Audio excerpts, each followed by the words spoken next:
Hi, I'm going to read chapter 14 today as Harty and Onk travel on through South London. Chapter 14, Lenny.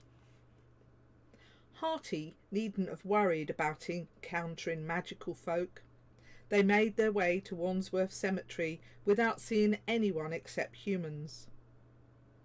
Sarah walked home from school, head down, eyes staring at the ground beneath her feet. The smell of autumn came to her as her fast pace ate up the distance, disturbing earth and leaves. Her cheeks flamed red from the taunts made by the Year 8 girls outside the school gates. They were cruel. It was bad enough that her mum had left home, but did they really need to remind her of it every day? She was supposed to go straight home after school, but she was upset, and when she was upset she came to see Gran. Gran had been her refuge when things were difficult at home. Mum and Dad always argued. Sometimes Dad would storm out, and at other times Mum would fly upstairs to their bedroom and cry. One day Sarah came home from school to find Dad sitting alone at the dining room table, his head in his hands. Mum had gone. Left Dad and Sarah and gone to live in Spain. Dad was devastated. Sarah was sad, but a little bit relieved that the arguing would stop. She arrived at Gran's spot and sat on the grass next to her. It might have been easier if her mum had died, she thought. At least that way people would have felt sorry for her like they did when Gran died. No, she decided she didn't want her mum dead. She was still her mum. She still loved Sarah. She wrote to her and phoned often. She spoke about going on one of those social networking sites so they could chat face to face. Her mum seemed happy in Spain. Got herself a new man, according to Dad. She sounded happier too when they talked. She spoke to Sarah about her visiting for a holiday. She'd like that. Harty, resting on a branch while Onk fed at the compost heap, watched intrigued as the young girl arrived alone in the cemetery. She strolled amongst the graves, seemingly at home and relaxed. Identifying her goal, she sat on the grassy border, as still as a statue. Her skin was like alabaster, and her profile exquisite enough to be magical. He wondered why she was here among the dead, when she should be amongst the living.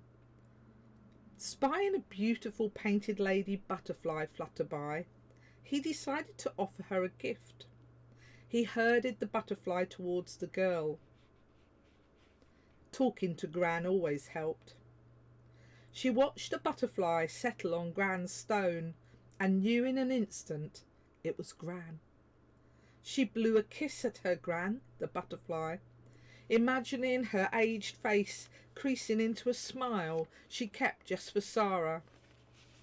The butterfly flicked its wings open and closed in response to Harty's urgings, then lay with its wings wide on the stone like an open book. Sarah held her breath, marvelling at its beauty, jumping as it took off into the air once more. Shrugging her heavy backpack full of books onto her shoulders, Sarah turned towards home. Dad would be waiting with tea. Picking up her feet, she started to run, her spirits lifted by Harty's heartfelt gesture. Harty smiled, seeing the girl's face transform into happiness by his token of kindness. Humans, they were so rewarding, he thought. He wished they could interact with them like they were able to do before the Rift War. He sighed. Looking behind the black marble stone with the gold lettering, he watched the air shimmer as Sarah's Gran's face appeared, winked once, and faded away. Onk wasn't the only person who could see past spirits. After a night in Wandsworth, Harty and Onk travelled south to Lambeth Cemetery, Onk emptying the compost bins at each site. Lambeth was a bit out of the way, but Hearty decided as it was underused nowadays, it was therefore safer.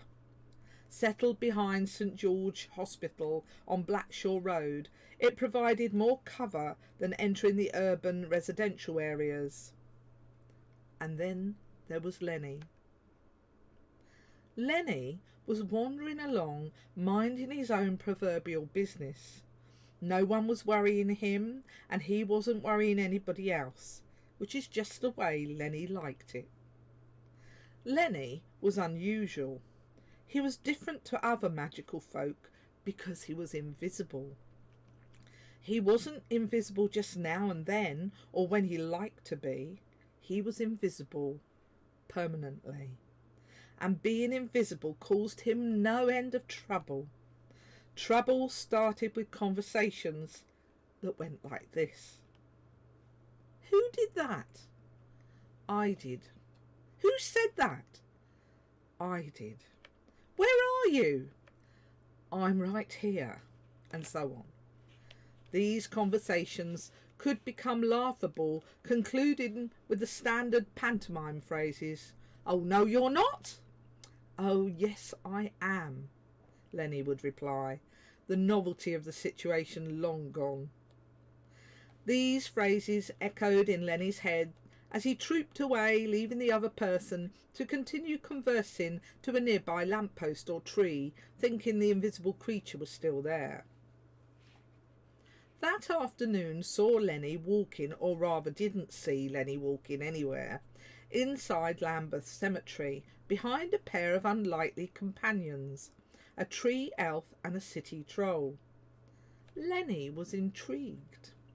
They'd caught his eye while he was observing the goings-on of two speckled trout in a nearby stream. The trout were going nowhere for the moment, so he had a mind to follow the strange duo instead. Lenny, being Lenny, had no place he recognised as home. He was a free spirit, going where his heart and his mood took him. Today it was the two strange companions. Tomorrow it might be the cry of a peacock on the wing, or the bark of a stag in rut. Lenny was in no hurry. He considered himself to be unique. Later he would find out that he wasn't, but that's written elsewhere. For the time being, Lenny thought himself to be one of a kind, and because people couldn't see him, he didn't often tell them he was there. Lenny would trail behind his chosen subjects, observing their interactions, their customs, and their daily routines. Sometimes he would study them for a few hours, other times he'd immerse himself into their life for several weeks. His longest stay had been 5.5 months with a party of woodvoles on Ilpie Island. He found their life fascinating, if a little short. After 5 months, most of the original group had been killed, drowned, eaten by owls, or lost. Lenny wrote up his notes mentally and moved on. In human terms, Lenny might be considered to be a stalker. But a stalker he certainly was not. In his eyes, he was an objective researcher of life. He studied the tiny, mundane minutiae that made life meaningful. Certain areas excluded. Lenny was not a peeping Tom. What Lenny couldn't tell you about the lesser spotted weevil or the large mantled toadstool moth could be written on a very small book. So when Hearty and Onk left Lambeth Cemetery, Lenny tagged on behind. Hearty was concentrating on other concerns. He wasn't sure how long eating compost heaps would satisfy Onk's hunger, not what it might do to a troll's digestion long term either. He reckoned they should venture into the next built-up area to locate better quality food for Onk. When they got near Tooting Beck, Hearty needn't have worried. Onk followed his large sniffing nose And 25 minutes later, that same nose was buried inside the biggest pile of fish and chip leftovers Harty had ever seen or smelt. Onk managed to raid the blue refuge bin with the ease of a baby taking milk from a bottle. The local gang of scrawny moggies shadowed Onk down the streets, mewing at him once he'd secured his food. They had no hope. A wave of Onk's hand sent them scattering after the pickings thrown from his encrusted fingers. After Onk's impromptu meal, they headed towards the common. His huge belly full, Onk picked up the pace with renewed vigour. Harty woke the following morning in a bush on Tooting Beck Common, to the most bizarre scene he'd ever witnessed. Onk was surrounded by 5 cats. They were purring and licking Onk's skin clean of chip fat and dried fish trimmings. He was almost purring in return. Following Onk's unusual feline wake-up call and wash, Harty realised he hadn't washed for a few days either. Advising Onk he'd be back soon, he found a bird bath in a suburban garden and washed his wings, etc. He fluttered them in the shallow water, not unlike a bird bathing, and afterwards sat on the rim, wafting them back and forth to dry like some exotic butterfly. Finding Onk where he left him by the cricket pitch, the two of them continued their journey via Northwood Park, Salters Hill, and on to Crystal Palace Park. On their arrival at the famous park, Harty read the plaque secured on one wall. The way humans documented events made Harty smile. Their lack of knowledge about the magic dimensions meant they often got things wrong, or sometimes invented answers to fit what they believed.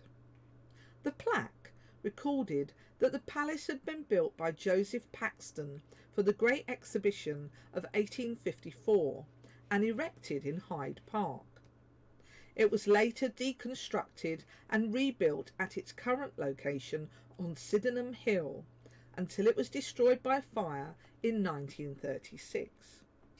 The park surrounding the palace was all that remained. Harty, a long-established resident of London, knew the true version of events. The first part of the plaque about the Great Exhibition was true. The cause of the fire, however, was not detailed. It had been caused by a disgruntled warlock posing as a human. He failed to receive payment for moving the palace from Hyde Park, so after much complaining, he waited until it was completed. Then he burnt it down.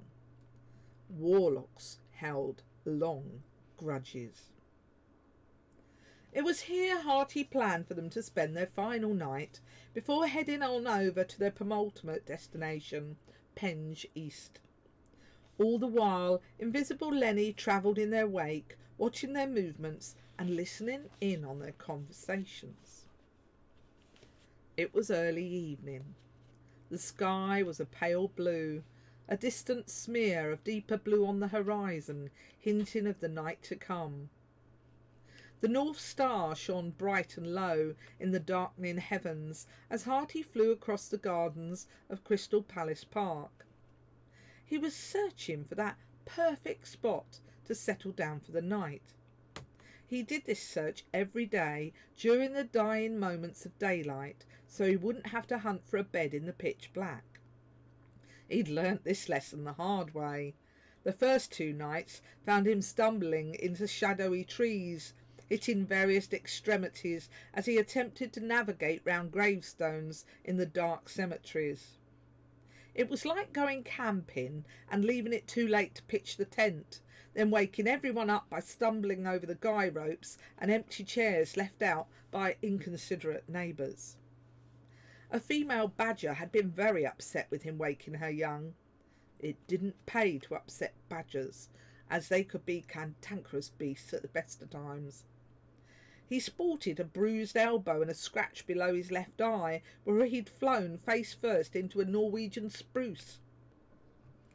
Never did like them anyway, he mumbled, thinking of his injuries and the unsympathetic spruce elf who told him it was his own fault. Harty continued in his quest for a suitable tree to provide him with a comfortable nest for the night. Around him, humans were going about their usual activities. Mothers hurried their children home to supper and sleep. Children in turn dawdled, dragging their feet in a tiny acts of defiance, knowing that bedtime was near. Businessmen marched home, their briefcases packed with the remains of their lunches, newspapers under one arm like batons ready for the tube. Elderly couples strolled with an air of "been there, done that," smirking at the rushing tide of humanity around them. Harty was just about ready to give up and settle on a low-growing prickly bush when he found the ideal place in the bole of a hawthorn tree. He circled each tree in the park several times, looking for that comfy place, his favourite being the intersection where a branch met the trunk. A hollowed-out bole was the most ideal, but not all trees could boast a decent bole hole, and when one did, it was usually occupied by one species or another. So Harty was doubly pleased when on his third spiralling ascent around his chosen hawthorn tree he caught sight of a superb bole hole, and an unoccupied one at that, between two dividing branches. It was beautiful. The wind didn't blow in, and the rain didn't lie across the bottom. In fact, it looked as if the bottom was lower on one side than the other, creating a wonderful depression and subsequent water bowl. Artie couldn't wait to enjoy the luxury. He drifted over the hole, peering down in the fading light, trying to guess how comfortable it might be inside. It wasn't easy to see the whole interior for some reason, but he deduced from hovering for a few minutes that where the water collected, it settled to form a tiny bath-like structure in the bottom left-hand side of the nest. An overflow hole had been drilled about 1 inch above the floor on that side, designed so excess water ran off, disappearing down the small drilled hole before it reached the other side, which remained dry and cosy. Either someone with both creative woodwork skills and a lot of patience had fashioned a bathroom, or Mother Nature had outdone herself. Regardless, Harty smiled with excitement and pleasure at this marvellous find. The hawthorn tree was a complete opposite of the hole. Where that was inviting and wonderful, the tree itself was full of foreboding and as quiet as the grave, which was unsettling. Harty didn't feel that rush of emotion or warm glow he got when trees were pleased to see him. In fact, he didn't feel anything from the tree in the way of emotion, but not even dislike. It wasn't the nothingness he felt from a dead tree. It was more like the tree was asleep or in a deep coma. It seemed alive at some basic level, yet unable or unwilling to communicate. Still, he couldn't pass up such a brilliant 5-star residence. Deciding to examine his find close up, he slid down into the bowl cavity, landing on a soft mattress of leaves and moss inside. It was as if it had been made with a tree elf in mind. He couldn't believe his luck. "Someone must belong to this tree," he murmured. "If not, maybe I'll come back here after I've settled onk in Canterbury and see if it's free. I very much doubt it will be. Luxury trees like this are hard to find. Living in Crystal Palace Park might be fun, and Owl could visit." After another brief glance around the inside to check everything was in order, Harty studied the entrance of the hole. He wouldn't be visible inside his new nest to anyone outside, including Onk.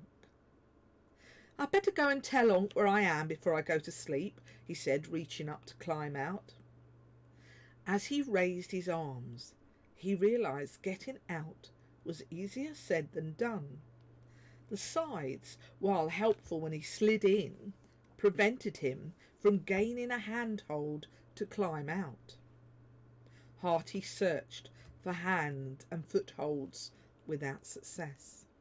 The sides were sheer like glass.